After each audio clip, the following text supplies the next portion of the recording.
Good morning. My name is Tom Jones, and I am the founder and director of the Healing, Outreach, and Peer Empowerment Project, the HOPE Project. I founded this project primarily for the reason being that I am a survivor of sex trafficking as a child from the age of 6 to 15. I'm not ashamed anymore. I was. That's not uncommon for many male survivors of sexual abuse and sexual exploitation across this country. Right now, as I speak, there are millions of men in this country who are suffering with the pain, turmoil, and anguish in their minds of being sexually abused or sexually exploited. This must end. But how do we get to that end? That's the question.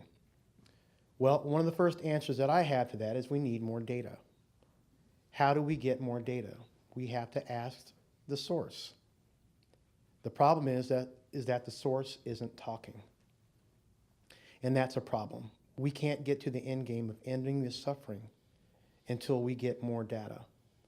So the HOPE Project is an effort to get to that place where we can actually farm more data from the source. Male survivors of sexual abuse and sexual exploitation. Many men across the country, like myself, went through this exploitation and then fell immediately into this era of silence. This deep silence is what's keeping the problem continuing. The silence embodies shame. It embodies questions of sexuality.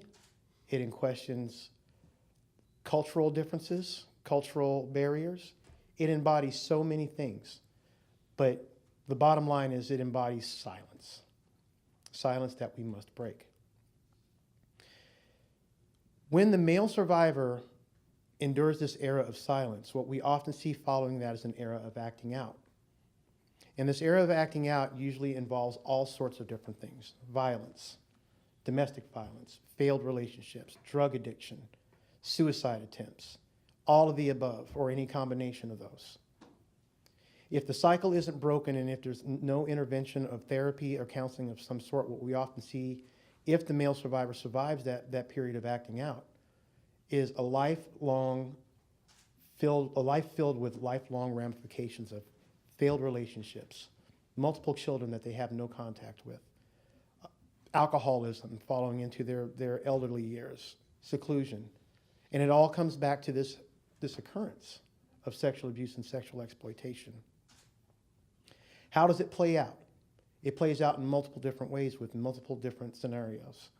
But there's a generalized pattern that we see, and I can share with you in some of my work that I've done with the HOPE Project, is that the male survivor goes through the ordeal, usually through a family member or someone of close association, that gets them into this particular life. And that's when the cycle that I just spoke of begins. What we do at the HOPE Project is we try to provide a fellowship. It's a beginning step. And what that beginning step is support, peer support. It's a powerful tool into helping the male survivor reach towards the final steps of getting their healing. In this work that I've done, I've come to encounter many men from multiple different backgrounds. Some are heterosexual, some are homosexual.